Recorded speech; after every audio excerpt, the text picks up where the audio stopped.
Welcome to the Suited Up Podcast, a podcast that dives into the real, raw stories of some of your favorite former collegiate and professional athletes as they tell their emotional and difficult transition from their athletic career into the business world. And I'm your host, Scott Radcliff. All right, hey everybody, thanks for tuning in to Suited Up.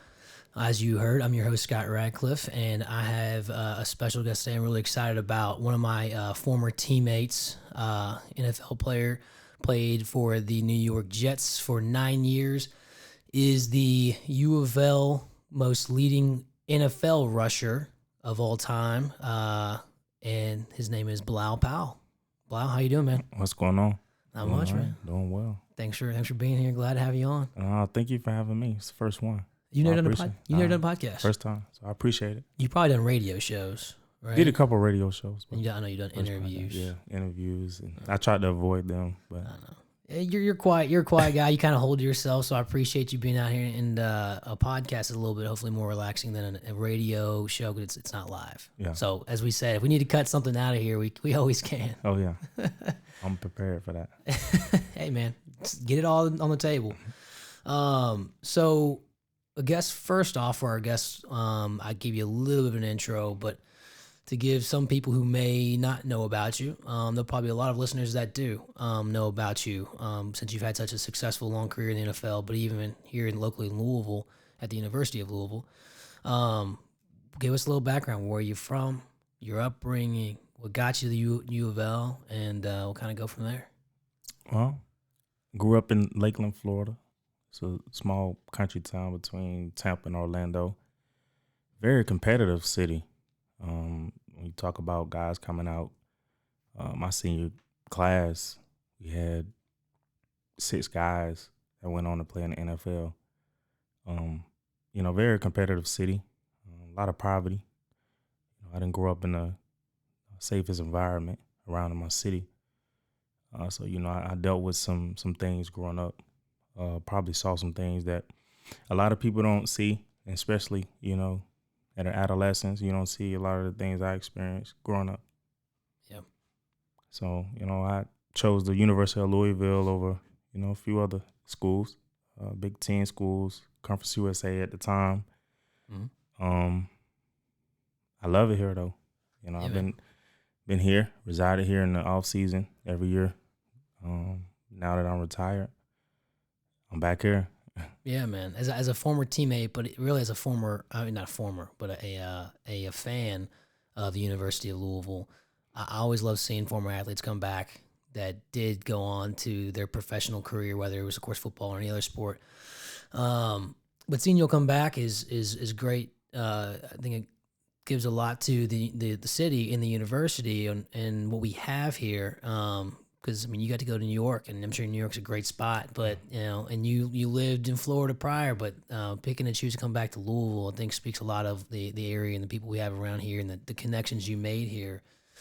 So happy that you're back here in Louisville. So overall, you said you had a couple different schools. What do you think the leading indicator, because at the time you didn't know how great of a city Louisville was. What was the leading indicator and why you chose to be a Cardinal? I chose it because at the time, they were winning. At the time, when Bobby was here the first time around, and they were number 3. I think they got number 3 at the time. Yeah. And after seeing them play a couple times, and we had a couple guys that were from Lakeland that were up here, and just watching them a couple times, and then coming to see the atmosphere of the basketball arena, Freedom Hall at the time. Yeah. On my trip, I was like, that's where I want to go to school at, and then I made my decision in a couple of days after that. So committed, and at the time, I think Bobby Petrino had went off to Atlanta, and then, here comes Steve Carthorpe. Yeah. No one knew who he was. Yeah. Nobody, I don't think. Because he was a offensive coordinator at Tulsa. He wasn't even, or was a head coach he was at head Tulsa. Coach. Yeah, I think he was a head coach. But nobody knew who he was. Yeah. So I was kind of stuck in that dilemma. You ain't had that freedom like you did now. What you can do, but, after I committed and I saw that, most of the other schools, they had pretty much backed out Really? Yeah. So you try to reach back out, you said? I tried to a couple schools, and it was just like, oh, you know, they already had who they wanted at the time. You know, National Signing Day was only a few weeks away. Okay. So they had everything narrowed down. So then you came to Louisville, and you got on the field right away. You played as a true. Did you play as a true freshman? Yeah. That's right. I played mainly. I started off on special teams, all 4 phases, and then toward the end, I guess when we didn't have a chance to go on and play, I guess they were just evaluating me. Yeah. Kind of put me in toward the end of the year. I mean, we don't have a ton in similarities as far as our background goes. I didn't go to the NFL. I didn't get recruited. Our the areas and upbringings were a little bit different. But I will say we do have I did play as a true freshman, and I think a lot of it had to be because Cragthorpe and them were getting ready to leave. Mm-hmm. And Cragthorpe liked me. I played high school football with his son, and so he threw me out there to get some game film for the next coach, I feel like. So probably a big reason why I got to play as well was to get some playing time, to get some film under my belt. But then, your career kind of developed, and you started to play a lot more specifically at running back. And a story that I'll remember, not to harp too much on my experiences because I want to hear about yours, but this is about you, is I walked into the locker room my first day, and, I'm like starstruck, and I'm like, oh man, I'm still a big fan. I'm like 155 pounds. I'm like, shouldn't really be there, right? Mm-hmm. Physically, I'm just like, but I'm super excited. And I see guys like Trent Guy.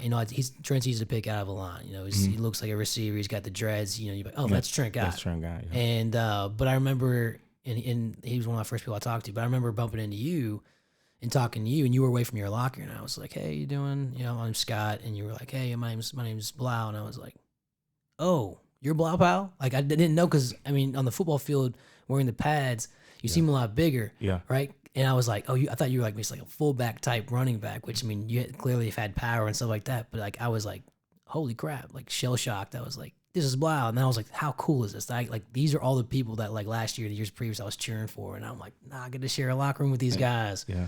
So I will give you, a lot when I say that you guys like Trent and Scott Long and Troy Paisley, a lot of those guys, I appreciate because you all helped me get. You took me kind of on your wings in a lot of circumstances, scenarios, and just as a friendship, like a lot of that goes a long way when you're 5 a.m. working out and stuff. Oh, yeah. You got to enjoy who you're doing it with. Yeah. So, my hat's off to you though. You deserve to be out there. You were a hard worker, and, I think that sometimes a lot of these younger kids today, they think they just got to come in and play and come in and, I had the same experience going into the league. Yeah. My first time walking in, I see LaDainian Thomas, and I'm like, that's LT. But I had to realize too, I'm here to compete. Yeah. For my job. But you deserve to be there. If you're there, you deserve to be there. I appreciate rather if it was walk on or scholarship, and you deserve that. I guess you earned that toward the end of your career. Yeah. But man, you was a hard worker. I appreciate it, man. There was no other choice. You didn't talk, you worked, and that's my motto. Yeah. I'm a man of very few words, but I'm gonna work. Yeah. I will work. There's no doubt about that, man. Like you got recruited, but then you got to the point where you were like, not only do I want to play, because you were playing by the time it was your junior year, you were like, I want to ball out. Like you're like, it's cool I'm playing, but like you took it to a whole nother level your senior year, and you and I know one of your best friends still today, Vic Anderson. You all shared time and whatnot, and even in the time that you all even shared, Vic his freshman year was 1,000-yard rusher. Your senior year you were a 1,000-yard rusher. One of the best 1-2 punches in Louisville history when it comes to running back. And but you took your career to a whole nother level of talking about hard work and like you didn't say much. All of a sudden we just came out like spring ball. I'll never forget. And Coach Strong was just like, that's what you need to do. We need Bilal Powell. Like you cut weight, you did everything you had to do, and you just did it. And then you made it to the NFL shortly after. So tell me a little bit about like the mindset you took between that junior and senior year gap. What a lot of people don't even know is, leading up until my junior year, man, I lost the love of the game. That's one of the reasons why I gained so much weight. Like I was just going through the motions. I was just doing enough to get by, like a lot of guys do. And from that junior to that senior year, when Coach Strong came in, you know, he brought me into his office and he was just like, hey, like I remember recruiting you back in Lakeland. And when I turn on the film, I don't see the same guy. You know, you have to make a decision. He's like, you know, we will change our mentality around here. You know, you guys are so used to losing, and I can see it on the game film. And at the time, I was like 225, and it wasn't a good 225. It was you know, and at that time, he called in Coach Moore at the time, and he said, hey, you know, this is strength coach. This is Bilal Powell. You need to lose about 20. And I remember, he said, okay, let's go get on the Stairmaster. So that was like my first introduction with probably right from that meeting. That meeting right there, right then and there. Yeah. You know, and that was before Coach Strong even said I was a starter. Yeah. I was just like, hey, I remember watching you on film and you don't look like the same person. And I think like a couple of days later, I was walking through the facility with a pizza in my hand, a pizza, man. Yeah. And Coach Moore snatched it out my hand. Yeah. He snatched it out my hand, threw it in the trash can. Yeah. And then that's when I really took it serious. That's when I'm like, okay, it's time to get on a different level. Yeah, this is not child's play anymore. It's not. And being a senior, you know, that was my last rodeo, you know what I mean? So I had to make a decision, right? And that decision was, hey, man, in my group, I want to finish first. You know, in my group, I want to be a leader. I wasn't vocal. You know, I was never vocal. But that was why I worked harder, because I knew actions speak louder than words. So you'll never get me in the huddle and hoorah and get everybody hyped. And I just remember doing extra cardio. And you know how much we used to run. All the time. You know what I mean? Like, all the time. I was doing extra cardio. You know, I'm talking 45 minutes, 30 minutes after every workout at night. After practices. After practice, you know, I was going back to my apartment and I was getting on this stepper that I bought from Walmart, and I was going, turn on the TV and I go. Next thing you know, I felt different, man. I just, you know, my body felt different. I felt more explosive. Lighter, stronger. Yeah. And at the time, I think Victor Anderson, I think he was nurturing a shoulder injury. He was just coming off a surgery, I think. So he didn't even get the opportunity to play in the spring that year. So it was pretty much me and, you know, a couple other guys. He had a few walk-ons. And I felt it. Yeah. You know, but one thing I would say to every young athlete out there, especially running backs, you need to build a relationship with your O-line. And, you know, I won't say some things that were said, but a lot of my O-linemen, they believed in me. Yeah, man. And, you know, you hit on a few things that you mentioned, you know, Coach Strong immediately pulling you aside and saying, you know, you always so used to losing. I remember that. But the funny thing is that you told me earlier, just a second ago, you chose Louisville because we were winning. But I feel like Coach Strong, who came from Florida, a program that was definitely winning at the time, national championships, he could see it in our eyes. Like he saw probably the fire in your eyes when he first was recruiting you, and looked in your eyes and was like, "That's not there." Then he looked at the film, "That's not there." Saw the way we walked around, the way we just conducted ourselves. You know, saying, you know, you walked in, you know, and Coach Moore had to snatch that out of your hand. You know, I can't speak highly enough about Coach Strong. It sounds like, you know, his staff, Coach Moore. It sounds like you can't either. I don't think anybody on our team. I mean, I'm sure there's some isolated incidents that people probably disagreed with, but all in all, I mean, Louisville was in a great spot with Coach Strong, and I love that guy today. I called him like 3 years after he left Louisville. He answered the phone. He was like, "Bad Rat, what's up, man?" Yeah. I'm surprised you still have my number. Yeah. Like, there's no way you should have my number. Yeah. You know, we still did. Yeah. And so I appreciate you sharing all that, because that's such a good insight to, you know, a lot of the kids coming up with mindset. And another thing to hit on is, you know, you would go back into your room, you bought a stair stepper as well to do back at your place, or, you know, that you're doing work out of the spotlight. Like, a lot of people will work hard when the spotlight's on or when the cameras are on. Then they'll hoorah and all that kind of stuff. You've definitely never been that guy, but you didn't have to be.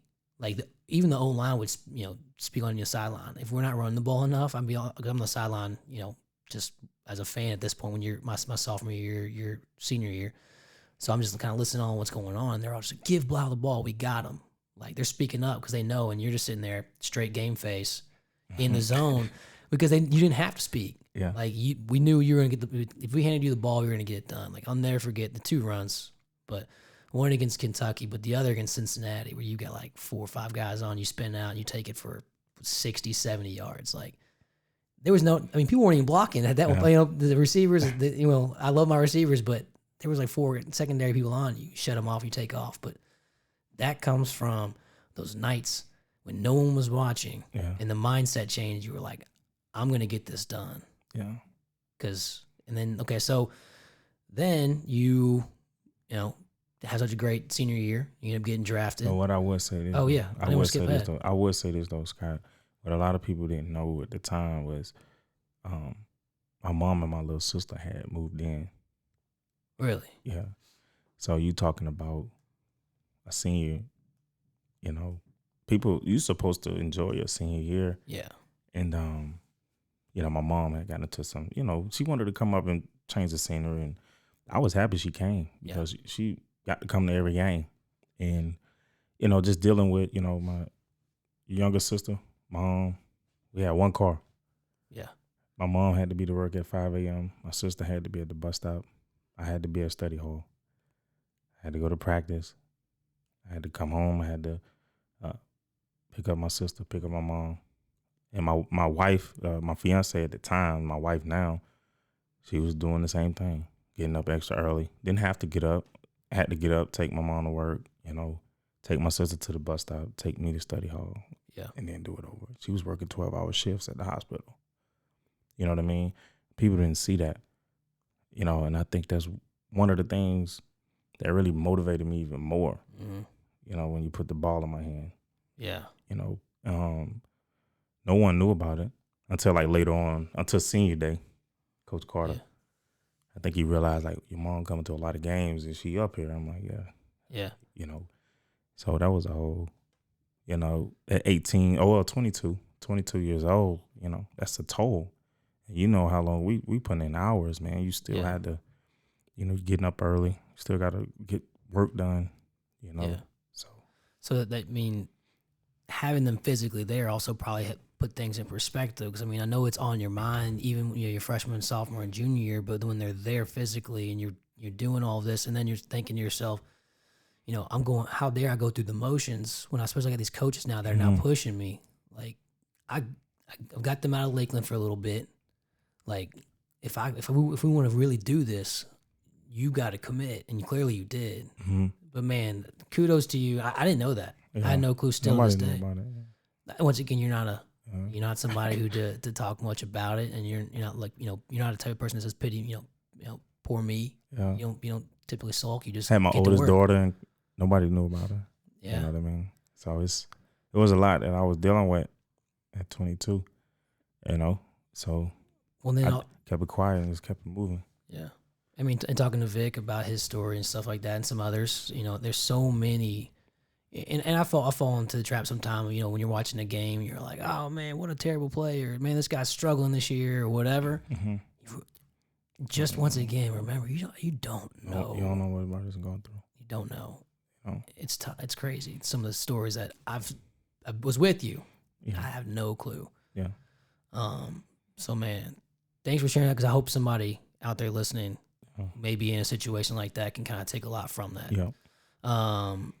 So then all the hard work does pay off.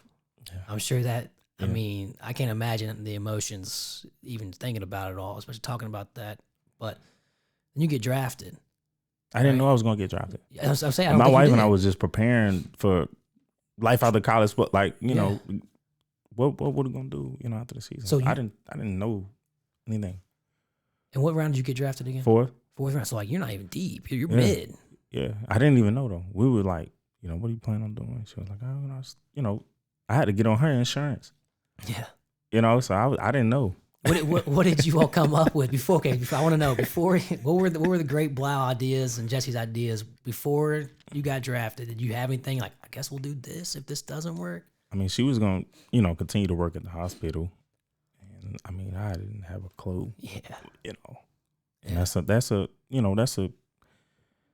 area where a lot of guys struggle. Yeah. Even after the career's over, you're just sitting in just a space. Yeah. You know what I mean? And when it all came, I'm like, it's really coming. Yeah. Because I was somebody who knew I didn't even attempt to go to the NFL. It still was so hard for me after sports. But I can't imagine, because we know guys that didn't make it, didn't get drafted, didn't even sniff the inside of a locker room sometimes when they were trying to get picked up as a free agent, and they would still come back to pro day, and they would still try to knock on the NFL doors for. I mean, we're talking like 6-7 years. I mean, they were almost 30 years old. And I was like, what are y'all doing tonight? What are you up to? And he's like, I'm still training, but I'm teaching here, but I'm really working out every day to try to make it in the NFL. I'm like, you've never even been on a practice squad. But I think a lot of it because they didn't have that time to figure it out. That's all you know, pretty much. You don't growing up. Yeah. You still, it's hard to figure it out when it's, you know the end's coming, but until it comes, you don't fully know. No. You know what I mean? And especially being 22, you think you got everything figured out at 22. You don't even have a clue. Nobody can tell you nothing, man. I'll get it. Yeah, you don't have a clue. You think you have forever. So. Yeah, man. So then you do get drafted, 4th round. You go and play for the New York Jets. You have an amazing career there. Give me at least a little bit of a story of when you first got there. How was it when you first walked in? Like me, I'm probably kind of imagining when I first walked in the U of L, I was starstruck. I was like, oh man, there's Trent, there's Blau. Like, holy crap. I mean, what was it for? I mean, you're not the same kind of outgoing, but what did you think when you walked in there and you see some of those guys you watch all the time? Man, first of all, my experience with Ryan. Yeah. Just leading up to the draft. So, they interviewed me a couple times. So I knew deep down, I'm like, if I'm available, I think I'm going to New York. And at the time, my wife, she never left Louisville. She was like, New York? What are we going to do? And when I got that phone call and I heard Rex on the phone, it was like, everything we talked about in those interviews. It was like, I like who you are, like what you represent. Even your past life, because they knew all about it, what I was doing before I got to college. Just come be you. I don't believe in 110%. I just need you to be you. You don't need to be nobody else. And so when I got drafted, I went in. I told you that experience, just walking in, you seeing guys like LT, LaDainian Tomlinson, Hall of Famer. At the time, he was year 10. Yeah. And still moved like he was a young man. And just to see how he prepared every day as a professional, I knew I had to be a sponge and soak up that opportunity, because a lot of guys don't come in and get that opportunity to play behind a Hall of Famer. Yeah. To set an example for you. Right. So I knew I had to be a sponge, soaked in everything. And I remember a story at practice one time. I ran a hitch from the outside. I caught the hitch, made a move, went to the house. I jogged back, and I remember LT came up. He said, hey, man, you're going to be all right. You're going to be all right. Yeah. And I just remember just staying in contact with him. Going into like my 3rd year, I remember a conversation we had, and he said, you at the time of your career now where you get to set what type of player you are, not the NFL. Don't let them put a title on you. And, 9 years later, I did everything from 3rd down, change of pace.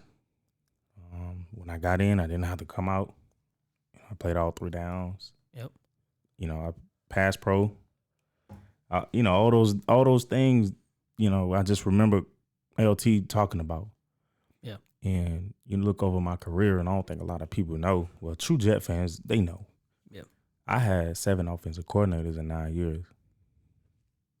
7 offensive coordinators in 9 years. I had 4 general managers.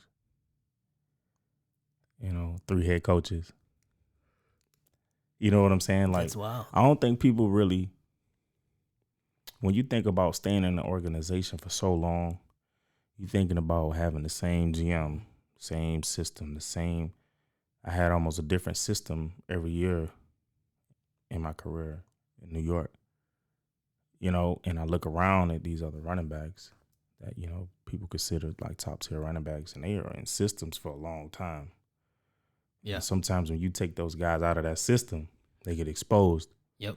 I was in 7 different systems. And my biggest thing about being a professional is just being consistent. You can argue with, should I have been a full-time starter every year? You can argue that easy. I would. Because when I had the opportunity, I put up the numbers like those guys that you consider top tier. Yeah. I know people talk about, I wasn't healthy.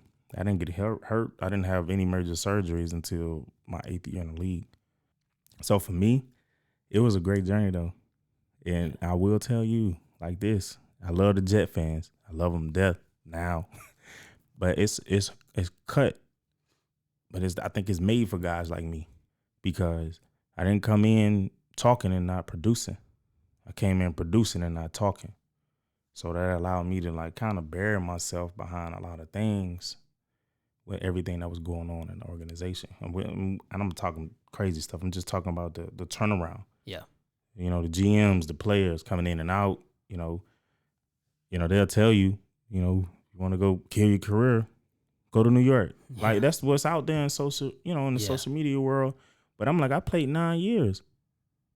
So tell me, what do you mean by that? Yeah. Is it that guys are just system players? You know what I'm saying? Like, well, that's what I'm thinking. I think that's kudos to you, because what you said in the beginning, you're a bigger back than some of the scat backs, but you played scat back. Mm-hmm. You played third down to catch the ball, but you also were a power back. You had absolute power. You also pass blocked. So you played every type of running back position. Whenever you were in, you played. Hell, you probably played fullback sometimes, I'm sure. Third string quarterback. 7 years. Nobody knew that. Third string quarterback. I used to get a wristband. Emergency quarterback. Never got to see you in there, huh? Yeah, let's thank God for that one. Did you ever throw a pass? Yeah, I threw 2. I'm 1 for 2. Okay. Yeah, my longest was like 30 yards. Yeah, 30 yard. Yeah, there you go. But I think with that, consistency is huge. You didn't really have that. And I kind of harp on it. I always think about when you talk about going from one system to the next, because I think there's so many people that are systematic. Mm-hmm. Like DeMarco Murray. Remember when he had his year? And then he's a downhill runner. He's got a great line. Their running game with the Cowboys was solid. He was a baller. Don't get me wrong. But then he goes to, I think it was the Eagles, Philly, and they are a East-West type. Not down. They're not north-south to start. They go east-west, and then he's not that kind of jitter type runner. I'm going, and his career there. I mean, granted, I'm saying his career wasn't as great as it was when he was historical at the Cowboys. Still is a great running back. I'm not taking anything away from him from that, but a big drop off systematically, and you were able to hang in for seven different offensive coordinators. 7, and during that time, that's why people always like, man, when are they gonna give Bilal a chance? Well, you can't get a chance because you got so many offensive coordinators coming in. They don't know you. They don't know me. They only know guys they coached, so they want to bring in their guys, right? So for me, it's just like, man, shut up and do what I gotta do. We talked about this, and it was guys that they were bringing in. I was helping with the playbook. Yeah. I could talk about it now. I don't care. I was helping guys with the playbook that was there to replace me. And we talking about guys that previously went for 12 or 1,300 yards. Yeah. That were on Super Bowl contending teams and everything. But that's also cool as the person you are too. I mean, you're a team, even in the NFL, which is business. I mean, they're not. They're, hey, we'll get rid of you whenever we have to right away. Yep. But you're still in the mindset of, I'm here to win, And even if I got to play, the third down back or whatever, like, once again, I'm not going to talk. I'm going to produce. You give me the ball, I'm going to produce. You did that, which is, I think, probably why, when you hear of the biggest thing that impresses me when you talk about the turnover is that they kept you. Because if they don't know you and they're like, well, if he's not our starter, he's getting a little bit of money. We'll just let him go. We'll send him somewhere else. We'll train for somebody. We'll get another running back that can just back up this person. Yeah.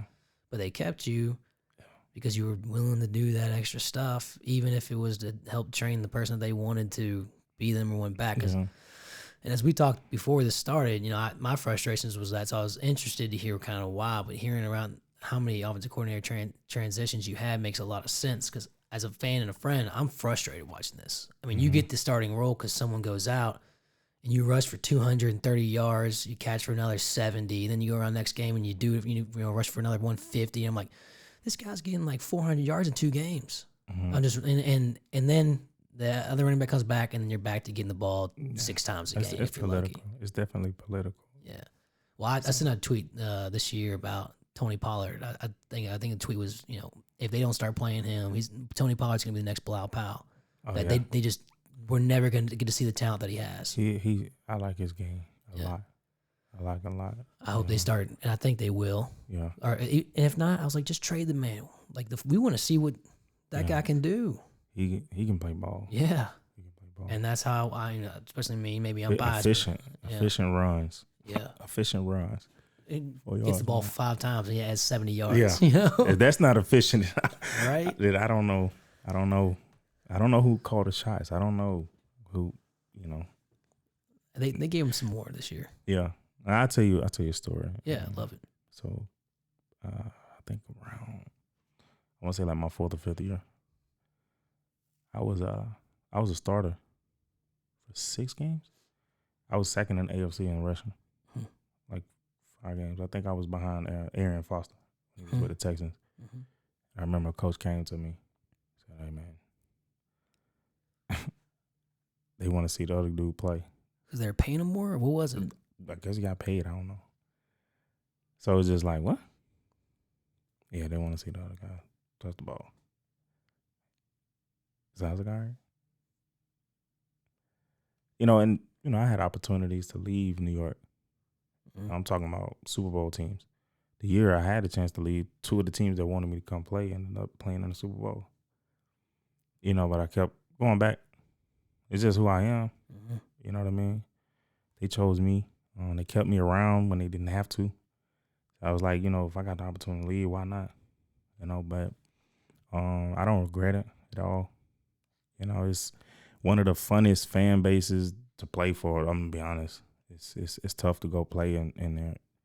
To get a fan base like that to love you the way they did, and I'm sure what you say you love them now, because I'm sure when you're playing, there's some negative tweets and all this here and there, right? But oh no, I still see people tweeting like "Get Bilal back," and they'll tweet pictures of they're wearing their jerseys. I can't do nothing for you right now. Yeah.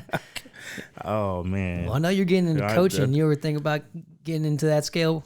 I mean, I won't. That was an agreement. Yeah. My wife and I made. Yeah. I wouldn't go higher in high school. Good. It's time consuming, man. You know what I mean? And now my son is getting older. I get the chance to coach him. I see you enjoying it, man. Oh, I see enjoy you it enjoying it, man. A lot. We need to see if we can find a clip when we post something like this of that video you running down the sideline. Oh yeah. When I think your son had a pick or something like that. Pick 6, yeah.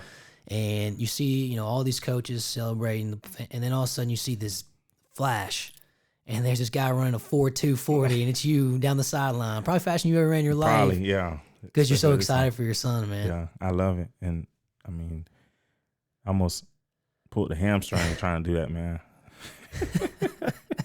And no stretch, just take off like I was a lion or something, but it was funny. That was pure adrenaline, man. That's awesome. Well, I appreciate you sharing some of those stories, those inside stories. Those are stuff that I know I enjoy hearing. I'm sure a lot of people will enjoy hearing. Yeah. But then all great things have to come to an end at some point, right? And yours was based off an injury, because, right? I mean, you were to the point where, like, did you ever kind of like, I might make it back, I might come back? Well, I came back. I had a neck injury in 2018.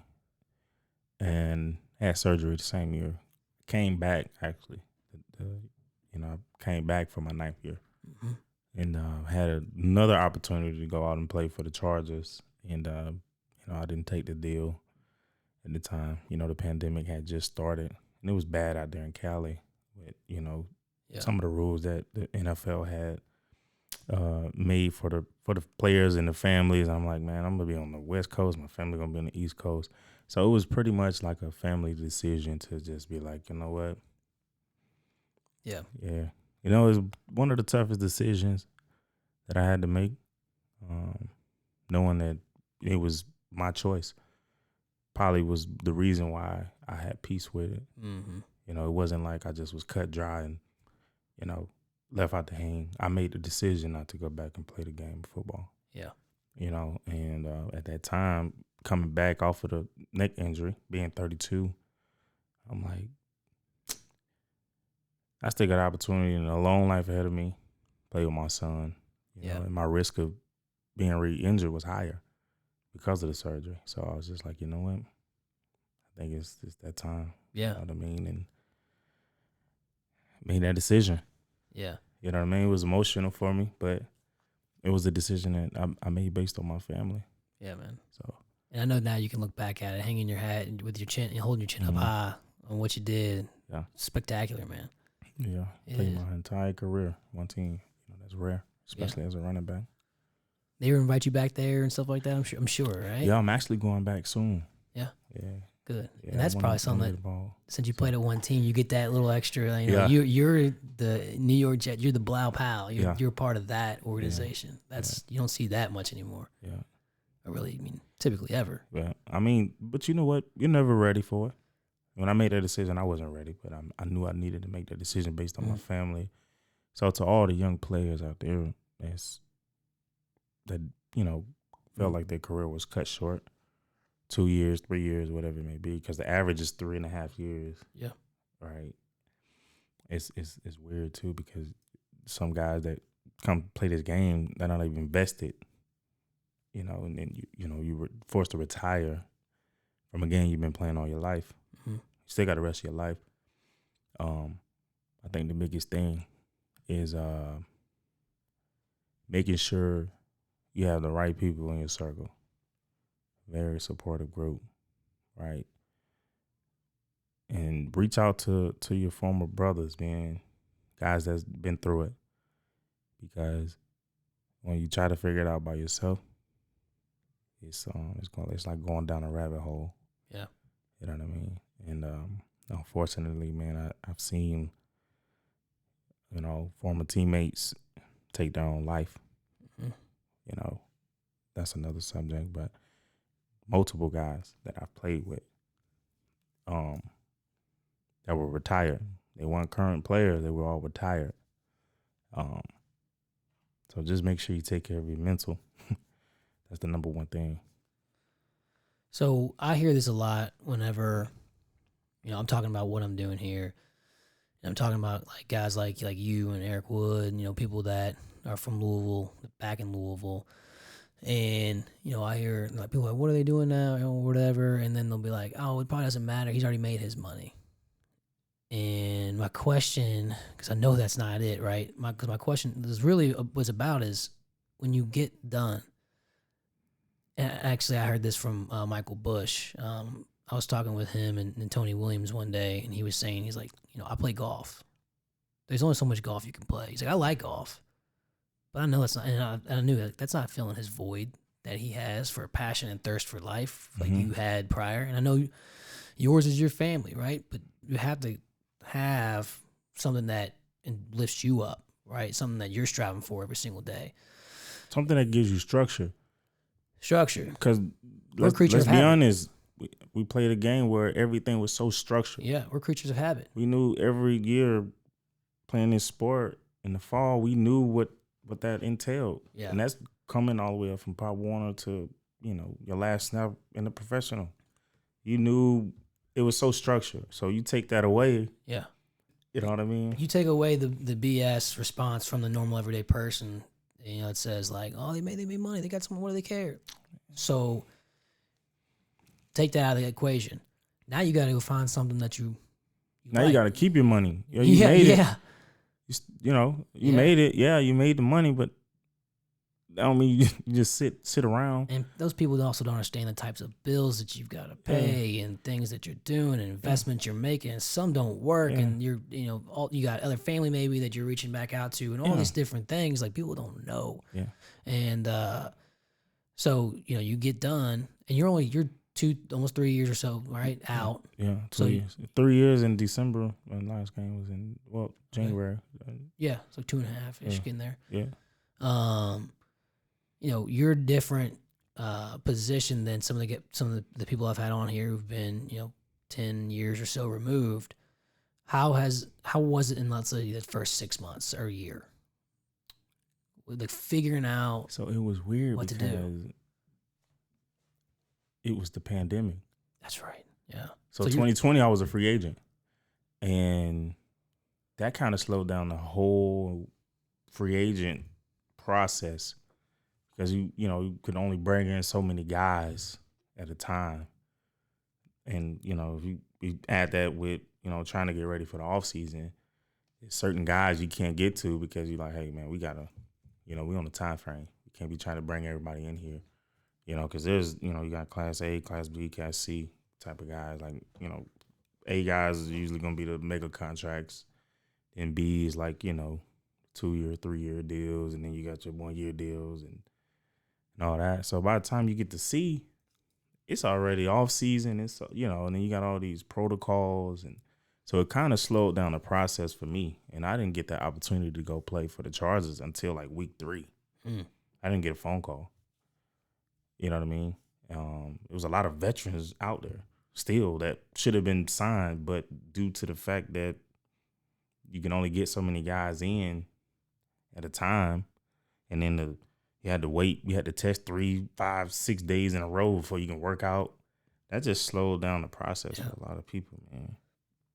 And it was crazy. Man. Crazy, dog. So you're kind of in limbo. Yeah. So your first, year, you're in limbo. Yeah. So I'm just sitting there like, I get picked up. It didn't, it wasn't where there was a normal season of like, this is it.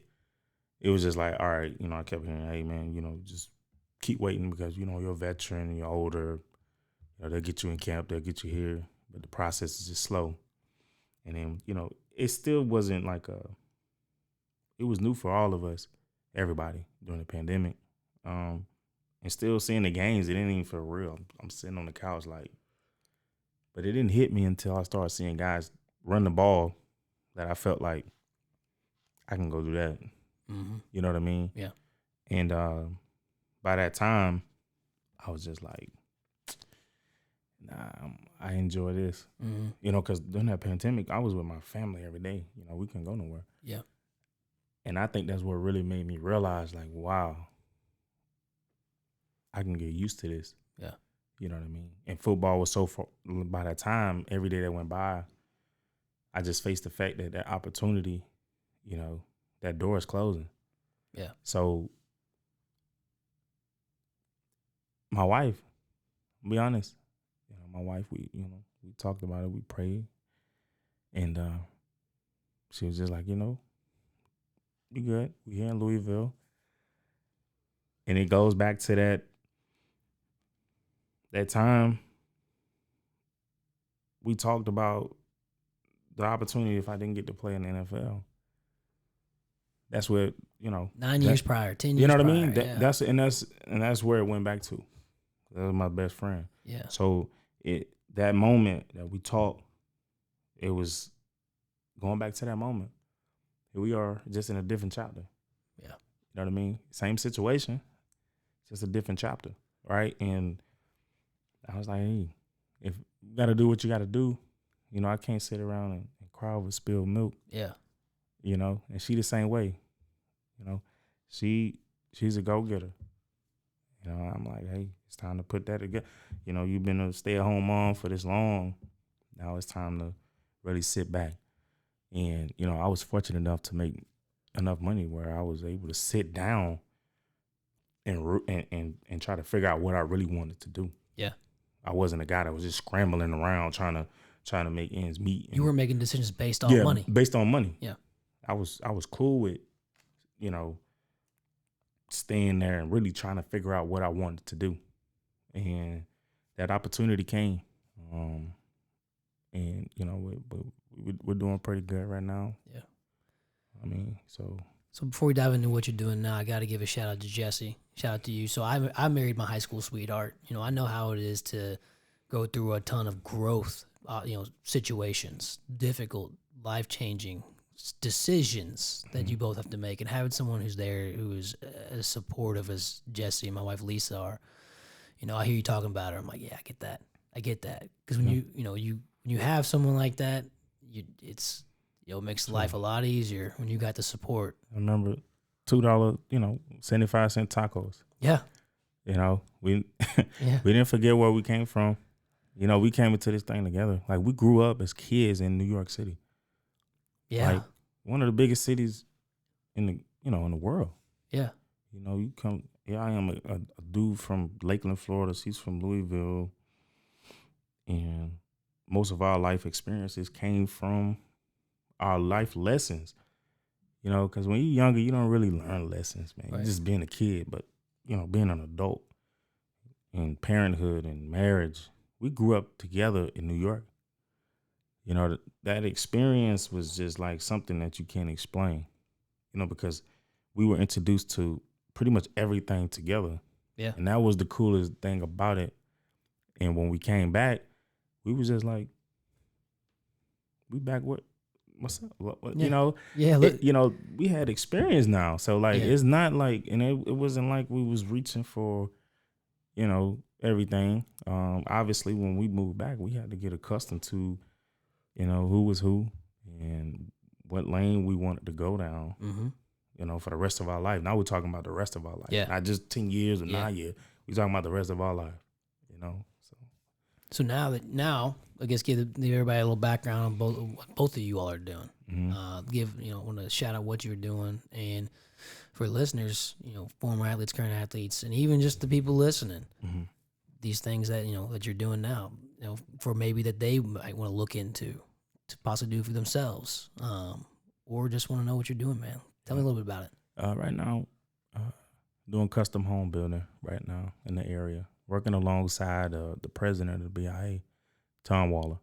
He's pretty much mentoring me through everything, right? It's definitely a new lane, but it's something that I'm passionate about. I want to continue to do. At the time, my wife now, she's a realtor. So homepage, right? The homepage Realty. Shout out to Jesse. Yeah. Homepage. Homepage, yeah. So, pretty much trying to keep everything in house. And I remember sitting down with a good friend of mine, Stacy Wade, and I remember the advice he gave me about business. He said, do what you want to do here and have your wife do what she want to do here. But then the breadwinning is when you and your wife decide to do something together. He said, that's when you take off. It was like, who can you trust more than the person you lay in your head next to every night? And he said when he brought his wife on board, his business went up through the roof. And when I decided to bring my wife along, and, she do interior designing, she's a realtor. So it's just like, it's one-stop shop for us. You're the 1-2 punch, man. You're building, yeah. she's designing, because it's a different eye. Yeah. The grand scheme of building is the blueprint. That's one thing. Yeah. Talking to customers, but then being able to piece together colors, the finer details. I don't have that. My wife, Your I don't either. I don't. My wife, that's awesome. She's gifted with that. Yeah. You know what I mean? And she's just gifted with people. I think her being a realtor, she's just gifted, man. And she got a pure heart. I think, blessings come when you move with a pure heart. Yeah. Right. And I think that's what we've been doing ever since we've been together. Just moving with pure hearts. As a couple, as individuals, we're starting to see a lot of the things that we blessed other people with come full circle. Because when you make that type of money, I speak on, young kids that are coming in, young men that are coming into the NFL, and anybody out there that always talk about the percentages of, NFL players going broke. 85%. It's high, yeah. Right? But you give any 22-year-old that type of money with no guidance, and we're talking about like the psychology of money. We're talking about a majority of the guys that they hand money don't have a financial background. Never had that money. Never had it. Don't know what to do with it. Parents don't know about investing. They don't know about these type of things. Their first generation of getting this type of money. Yeah. Right? And when you're the first doing something, sometimes you have to take the losses to learn a lesson. Right? If you sit down and talk to any successful person, they don't talk about their wins, and they talk about those losses. And I don't consider them losses. I consider them lessons. Because anybody that is competing, they hate losing more than they love winning. Yeah. Right? So if you talk about handing a young man like myself, I was 22 years old when I got handed that type of money. I didn't have no financial background. My wife didn't have no financial background. So then you're forced to trust other people with your money. And that's another story. That can go wrong. That can go wrong if you're not educated on being able to take. So I did what I had to do to learn how to manage money. And it didn't come 1, 2, 3 years, 4 years.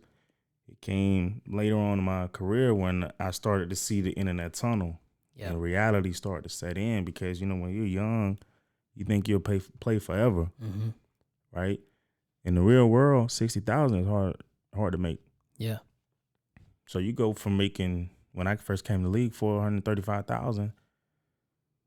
It ain't too many people, if you're making $435,000 in the real world, I guarantee you probably in your 40s. Yeah. You've been in a company for a long time. You're a business owner. Working all the time, working your way up. You know what I mean? You worked your way up to get to that, but that comes with the lessons. You didn't get thrown that money at 22. Yeah. Yes. Like, you grew into that type of salary. You didn't come into that salary. That's good. Right? So now you go from making $400,000 or $1 million on average. Let's just say that, because I think a lot of the people are misunderstood with 85% of those people going broke being the guys that make mega millions, and they don't. A lot of these guys are, 1, 2 year guys, 3 year guys. Yeah. Right. So if you make $500,000 for 3 years, 1.5, 700,000 of that is going to taxes. Please tell me another job where you can go make $500,000 at 26 years old. Came in the game at 22. He's retired, or going looking for a new career at 26. Name where you can go make $500,000 in a year. I mean, you sit around, that money goes down. Yeah. Right? Yeah. Yeah. The money goes down. It sits around. You still got to sit around and you gotta work. And then you got to factor in the fact that some of these guys don't have college degrees. Mm-hmm. Mm-hmm. You know what I mean? So, I'm just speaking on some of my brothers, my fellow brothers, and just trying to get people to really understand, like, how can you? Well, it's easy. You can say that now because, you established. Yeah. You established a line of credit through a bank, a lender, so you don't even have to touch your money. But this young man don't know that. He don't understand the importance of an LLC. Yeah. And that's another story for the NIL deals. A lot of these kids need to be taught, hey, you get this type of money, start an LLC. Yeah. If you're going to buy that car that you got, put it in the LLC. So now that your monthly payments, your gas, everything is a write-off. Yeah. Help yourself. I'm excited about this NIL stuff. We talked about it a lot on this podcast, and it's just I wish. I know, right? I mean, I may have gotten a little nothing nuts, but at least been some beer money for the weekends. Something, right? Some food or something. Food, right? yeah. I mean, some of these deals out here, I see private jet deals. I'm like, hey, what? Yeah, right. I didn't know what a private jet was until I got invited on one like 2 years ago. That was my first time ever, and I see kids, or young men, I should say, getting these deals, and yeah, good for them. Hope to your point, hopefully someone True. guys is helping them. Yeah. I think the universities are. I think they're putting people in position. Yeah. To help specifically with NIL. One, helping them get NIL deals, which is great. But two, helping them hopefully get an LLC. Yeah. I hope they set them up with LLCs. Teach them that. That's to be honest. Yeah. Most of the stuff that we went through school with. Yeah. How much is? I mean, you're a realtor now. Did you even think you was gonna be a realtor? Not at all. You know what I Not mean? one bit. And no one taught you that in school. No. No one taught me how to build a house. No. You know what I mean? So I think just setting the kids up with an LLC, it's preparing them for the future. Because let's be real, you got a better chance of winning the lottery than playing in the NFL.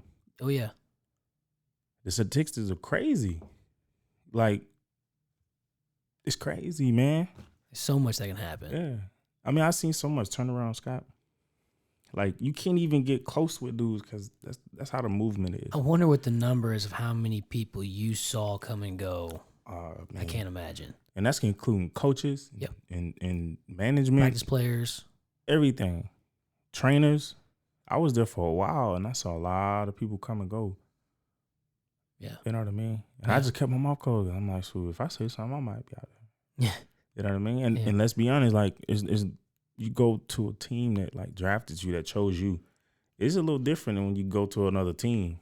You know, I know the guys have different experiences, but I mean, the grass ain't always green on the other side. Right. And I got showed love in the building, you know. Yeah. So I hope that I think the NIL deals will help kids have some sort of business world now when they get on the outside versus what we had. Because we couldn't do that. And I'm the type of person that has to learn by doing. And if it doesn't interest me, I'm not going to learn it. I don't have time to learn it. So I think, how many guys during our time got in trouble? Got in trouble? Because they didn't have money. A lot. You don't really hear trouble. I'm talking about trouble. Yeah. Yeah. I'm talking about trouble. A lot. And, you know, a lot of them guys. Stuff that were sad stories, right? Yeah, sad stories. But, you know, now you're talking about a guy coming in making $100,000. I seen a kid in high school talking about $100,000 a year or something. I'm like, come on. Yeah. Like, it's hopefully it saves a lot of these young men and women's That's a good point. lives, man. You know, because I've seen, you was there with me. Mm-hmm. You seen guys do stuff because we didn't have no money. We didn't have money. Yeah. You was sending all your money back home. There's ways to make money. Yeah. But it ain't the ways that you need to be doing when you're that age and where you are in your life and potential career. Yeah. Yeah. We've seen it. We've seen it firsthand. Yeah. Yeah. Before we head out of here, man, I want to hit on one thing. You talked about maybe being on a private jet. I want to hear a little bit about, because I'm a big fan of Gary Vaynerchuk. Mm-hmm. And was that one of the first private jets you flew on? Was it one of his? But if not, I want to hear a little bit about him and what you've talked to, what you've worked on with him, man. I'm a big fan of his. Oh no, that jet, it wasn't Gary's. What is? I'm sure he's got one. Yeah. Oh yeah. Yeah. But the thing about Gary, right? I didn't know who Gary was until 2018. I was my wife and I were at a Knicks game, and I saw this guy standing on the court. I think he was talking to KD. Mm-hmm. And in my head, I'm like, man, who is this guy? Who is this, man? He's high energy. Yeah, I'm like, who is this dude? And he walked over to me, bent down. Real humble dude, man. Yeah. Introduced himself, you know. And I still didn't know who he was. It was like, well, I'm Gary, you know. And then I heard my teammate talking about him. So I'm like, man, let me look this guy up. So I looked him up. I'm like, oh, okay. And then I kind of slowly started to follow him. And, you know, the things he do. And then I found out he was a huge Jets fan. Yeah.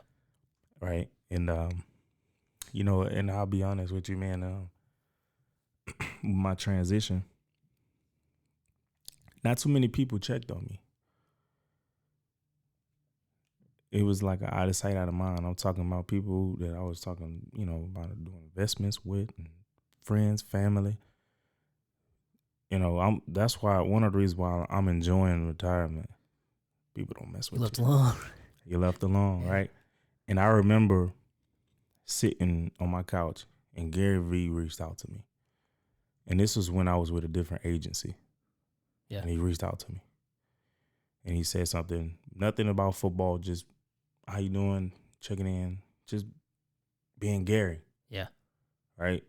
And I didn't really know how to take Gary because I'm like, it's Gary V. He's sitting with all these celebrities. Everybody wants a piece of Gary. Mm-hmm. And he was one of the only ones that really like reached out to me and really checked in. And I used to be the one reaching out to everybody else, like, you good? Everything okay? Nobody reached out to me. So when I stopped giving out the effort, I really saw who was for me and who wasn't. Yeah. Gary was one that reached out to me. And then I'm like, wait, his brother is an agent. So then I switched agencies. Mm-hmm. And now, I love being a part of the agency. They're doing things for clients that's going to make you money. You know what I mean? With the NFTs. Mm-hmm. Certain things that just, it's just a different lane. Yep. Good dude, real smart. But I talk to AJ more than I talk to Gary. But, me and Gary, we had our conversations, and he's Gary. Yeah, man. So a little background for your listeners, if you don't know who Gary V is, he is he's a big entrepreneur. That's what because you can't label him as one thing. Yep. But he's really all about helping people find their passion and marketing and all these different assets of life and being an entrepreneur and doing what makes you happy. And I read his book back in 2013. I think it's maybe slightly off on the title, but I think it's Jab, Jab, Jab, Right Hook. And it's a lot about social media marketing and just marketing in general. And so I started following his YouTube stuff back then, and then he's really blown up. And then I see him doing this stuff, and I know he's a huge Jets fan. And then I see y'all together, and I'm like, man, that's so cool. Like, I'm glad you're with somebody like that, because I can even see through these channels, as you said, about you and your wife, and you're moving with the pure heart. And why you said also, like, Jesse's really good at talking with people, because I think people see she's got a pure heart. And, I think that's why Gary, you see him with all these celebrities and all that stuff, but he's just Gary, right? Yeah. He doesn't change for anybody. And neither does his language, because he speaks how he's going to speak, but he's pure at heart.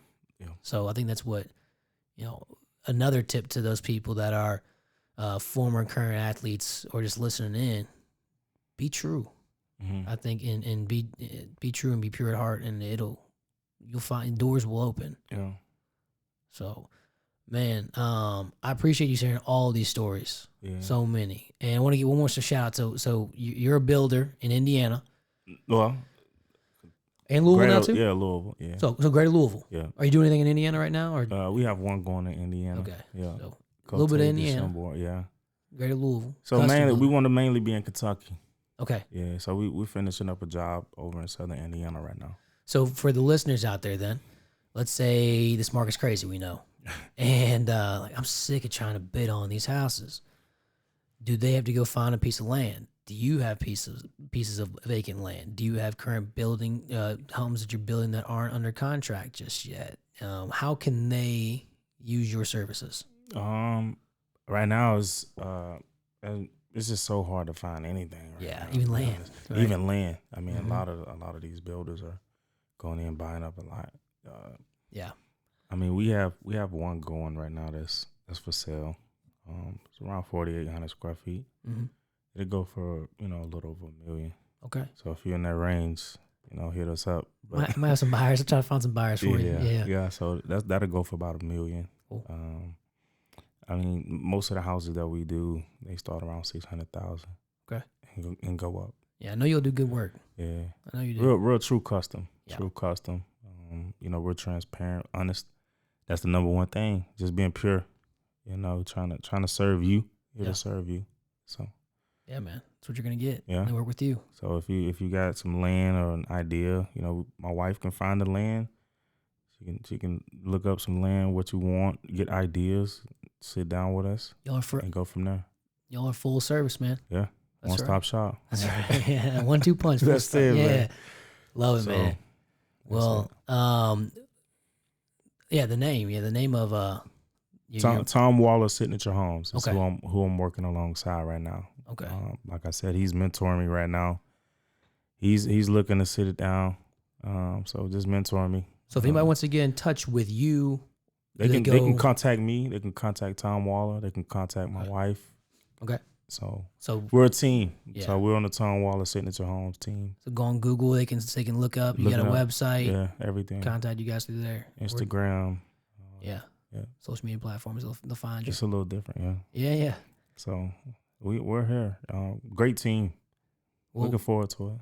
To wrap things up, I always ask the guests to give. I know you've done it throughout the show. But maybe one more or the same, or just reiterating, piece of advice that you would give any current and or former athletes that maybe former athletes that are going through a rut, current athletes to prepare themselves to hopefully shrink that time frame of going through what they're about to go through. What can they be doing? Okay, I'll talk to mainly the young men that are jumping in the portal. From my experience, I wasn't a starter 3 years, and my opportunity came my last year because you made it. You know what I mean? And I've seen guys transfer, never play again. And like I said, the grass is not always green on the other side, and sometimes you just have to look yourself in the mirror. Are you going through the motions? Are you doing it just enough? Like, I was doing 45 minutes of cardio. No one was looking. No one was cheering me on. I was doing 45 minutes of cardio. And that was me doing that, not even knowing I was a starter. You weren't guaranteed anything. I wasn't guaranteed anything. But don't be so quick to jump into that portal. You know what I mean? You're just floating right now. Yep. What if no one ever take a chance on you? You know, you're just sitting there floating like a free agent. You leave the school that gave you the opportunity to go float and possibly never get another opportunity. Because it's a small, let's be honest, it's a small, I know it's a lot of schools out there, but it's very small. And what I mean by that is you never know what's being said about you to stop you from getting another opportunity. And that's the truth. So, you know, if you hopefully you got good guidance, just persevere, keep working hard, and, you know, hopefully you get the opportunity. Man, that's great advice. Yeah. Different angle of it all too, man. It's important, especially nowadays with the wild, wild west of the portal. I mean, everybody's getting in it. I might try to get back out there. So I can get somebody to pick me up. All right. Yeah. Well, I'm man. Of a short yardage though. Right get 5 yards and get down. That's it. Yeah. Well, man, Bilal, I appreciate it. I'm excited that we got to get back together and just talk, but also hearing some of these stories, man, I got even more of a new respect for you than I've ever had, which I've always respected you. But I appreciate you being here, giving me time. I know you're a busy man. Hopefully our listeners got a little bit, I'm sure a lot from this episode here. So to you listeners, thank you for listening. And until next time, I've suited up. I'd like to thank all of you listeners for tuning in. Please click the subscribe button to continue hearing the inside stories of your favorite athletes. And I always love feedback. So leave a review or a comment to let us know what you're thinking about the show. Once again, thank you all for listening. Until next time, I'm Scott Radcliff, your host of Suited Up.